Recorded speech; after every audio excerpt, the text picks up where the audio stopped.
Asesor manajemen mutu industri ahli pertama. 1. Seorang asesor manajemen mutu industri ahli pertama sedang menganalisis karakteristik industri kimia. Manakah dari berikut ini yang bukan merupakan ciri khas industri kimia? A. Penggunaan bahan baku yang berbahaya. B. Proses produksi yang kompleks dan berkesinambungan. C. Kebutuhan modal yang besar untuk infrastruktur. D. Fluktuasi permintaan pasar yang rendah. E. Tingkat otomasi yang tinggi. Kunci jawaban yang paling tepat dari soal di atas adalah D. Pembahasan dari soal di atas, yaitu bahwa industri kimia umumnya memiliki karakteristik permintaan pasar yang fluktuatif, bukan rendah. Ciri khas lainnya seperti penggunaan bahan berbahaya, proses produksi kompleks, kebutuhan modal besar, dan tingkat otomasi tinggi adalah benar. 2. Dalam menganalisis perilaku konsumen, seorang asesor manajemen mutu industri ahli pertama menemukan bahwa faktor yang paling mempengaruhi keputusan pembelian produk ramah lingkungan adalah A. Harga produk. B. Kualitas produk. C. Kesadaran lingkungan konsumen. D. Iklan dan promosi. E. Ketersediaan produk. Kunci jawaban yang paling tepat dari soal di atas adalah C. Pembahasan dari soal di atas, yaitu bahwa kesadaran lingkungan konsumen menjadi faktor utama dalam keputusan pembelian produk ramah lingkungan. Faktor ini lebih dominan dibandingkan harga, kualitas, iklan, atau ketersediaan produk dalam konteks produk ramah lingkungan. 3. Seorang asesor manajemen mutu industri ahli pertama sedang mengevaluasi dampak industri terhadap masyarakat. Manakah dari berikut ini yang merupakan dampak positif industri terhadap masyarakat lokal? A. Peningkatan polusi udara. B. Penurunan kualitas air tanah. C. Peningkatan kesempatan kerja. D. Perubahan struktur sosial tradisional. E. Kenaikan harga properti. Kunci jawaban yang paling tepat dari soal di atas adalah C. Pembahasan dari soal di atas, yaitu bahwa peningkatan kesempatan kerja merupakan dampak positif industri terhadap masyarakat lokal. Dampak lain seperti polusi, penurunan kualitas air, perubahan struktur sosial, dan kenaikan harga properti cenderung dianggap sebagai dampak negatif. 4. Dalam menganalisis dinamika persaingan internasional, seorang asesor manajemen mutu industri ahli pertama mengidentifikasi faktor kunci yang mempengaruhi daya saing industri nasional di pasar global. Manakah dari berikut ini yang bukan merupakan faktor tersebut? A. Inovasi teknologi. B. Efisiensi produksi. C. Kualitas sumber daya manusia. D. Kebijakan proteksionisme. E. Infrastruktur logistik. Kunci jawaban yang paling tepat dari soal di atas adalah D.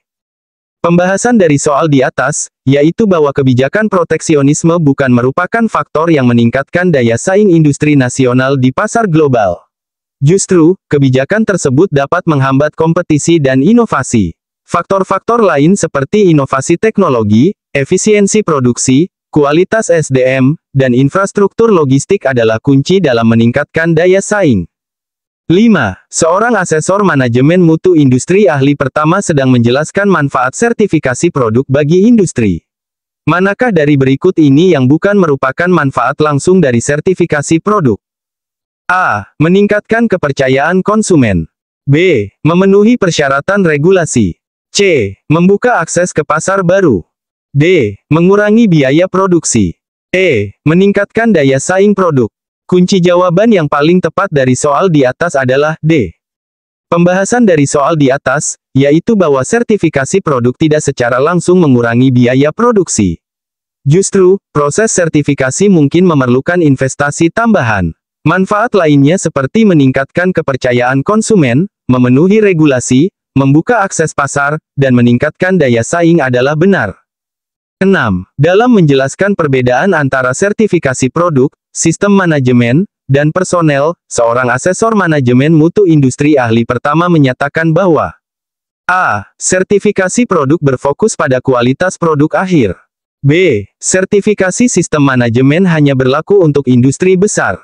C. Sertifikasi personel tidak memerlukan pembaruan berkala. D. Sertifikasi produk tidak memerlukan pengujian laboratorium. E. Sertifikasi sistem manajemen tidak mempengaruhi proses produksi.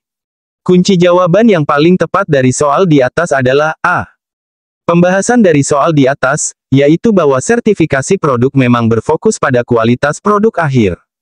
Sertifikasi sistem manajemen berlaku untuk semua ukuran industri, sertifikasi personel memerlukan pembaruan berkala, sertifikasi produk umumnya memerlukan pengujian lab, dan sertifikasi sistem manajemen mempengaruhi proses produksi. 7. Seorang asesor manajemen mutu industri ahli pertama sedang menjelaskan peran dan tanggung jawabnya. Manakah dari berikut ini yang bukan merupakan tanggung jawab utama seorang asesor? A. Melakukan asesmen objektif terhadap sistem manajemen mutu. B. Memberikan rekomendasi perbaikan sistem. C. Memutuskan pemberian sertifikasi. D. Menjaga kerahasiaan informasi klien. E. Melaporkan temuan asesmen secara akurat. Kunci jawaban yang paling tepat dari soal di atas adalah C. Pembahasan dari soal di atas, yaitu bahwa memutuskan pemberian sertifikasi bukan merupakan tanggung jawab utama seorang asesor. Keputusan sertifikasi biasanya dilakukan oleh komite sertifikasi berdasarkan laporan asesor. Tanggung jawab utama asesor meliputi melakukan asesmen objektif, memberikan rekomendasi, menjaga kerahasiaan, dan melaporkan temuan. 8. Dalam menerapkan kode etik profesi, seorang asesor manajemen mutu industri ahli pertama dihadapkan pada situasi konflik kepentingan. Tindakan yang paling tepat adalah A. Melanjutkan asesmen tanpa memberitahu klien. B. Menyerahkan asesmen kepada rekan tanpa penjelasan. C. Mengungkapkan konflik kepentingan dan mengundurkan diri. D. Menyelesaikan asesmen dengan pengawasan khusus. E. Mengabaikan konflik jika dianggap tidak signifikan. Kunci jawaban yang paling tepat dari soal di atas adalah C. Pembahasan dari soal di atas, yaitu bahwa mengungkapkan konflik kepentingan dan mengundurkan diri adalah tindakan yang paling sesuai dengan kode etik profesi.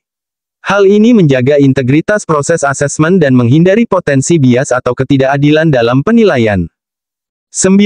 Seorang asesor manajemen mutu industri ahli pertama sedang mengevaluasi persyaratan legal untuk lembaga sertifikasi produk. Manakah dari berikut ini yang bukan merupakan persyaratan wajib? A. Akreditasi dari Badan Akreditasi Nasional.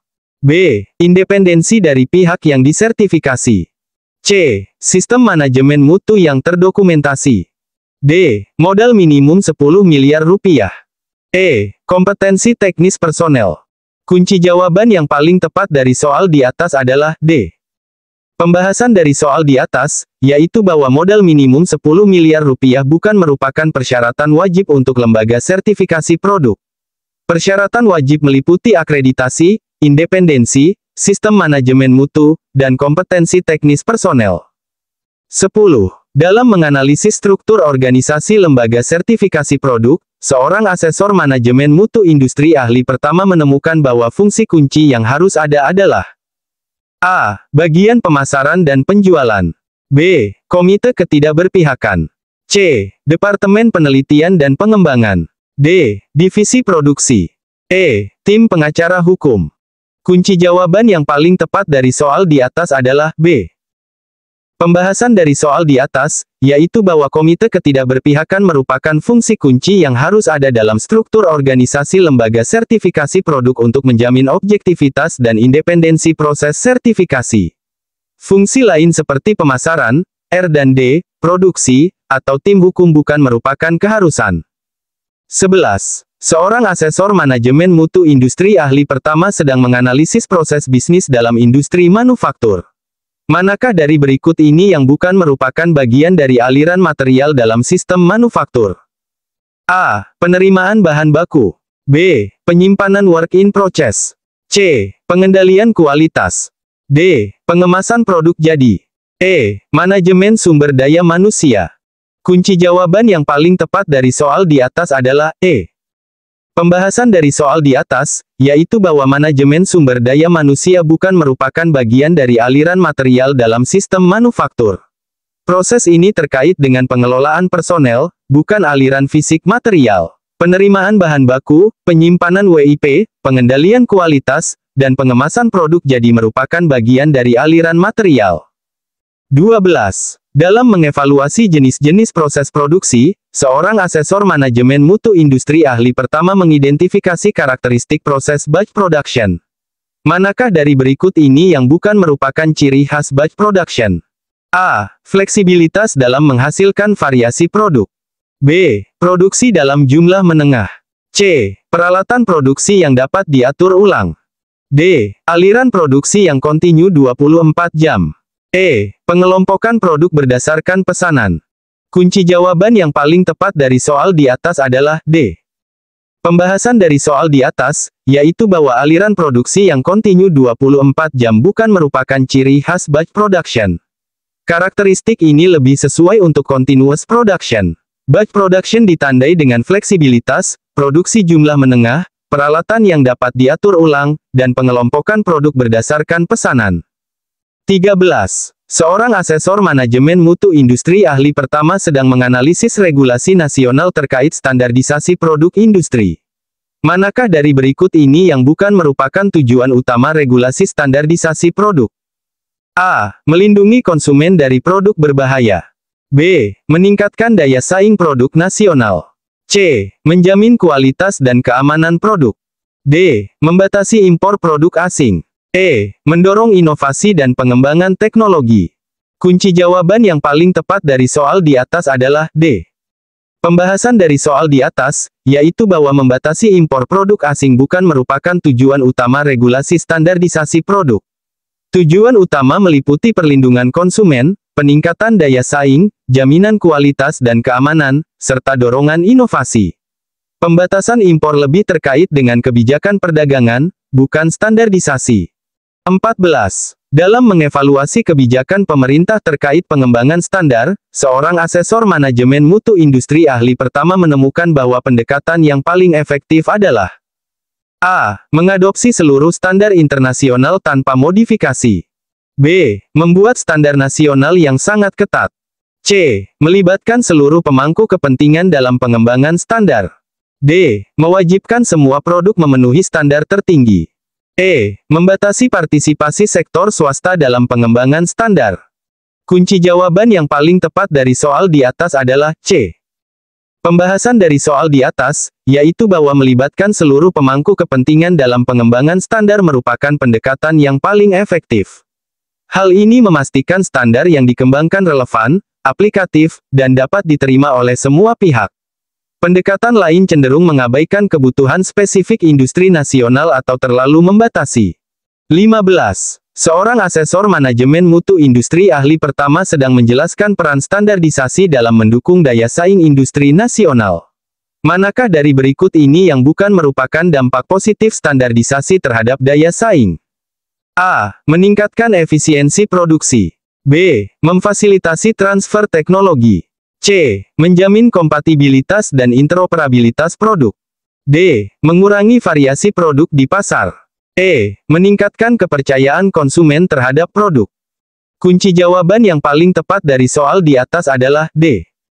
Pembahasan dari soal di atas, yaitu bahwa mengurangi variasi produk di pasar bukan selalu merupakan dampak positif standarisasi terhadap daya saing. Justru, variasi produk dapat mendorong inovasi dan memenuhi beragam kebutuhan konsumen. Dampak positif lainnya seperti efisiensi produksi, transfer teknologi, kompatibilitas produk, dan kepercayaan konsumen adalah benar.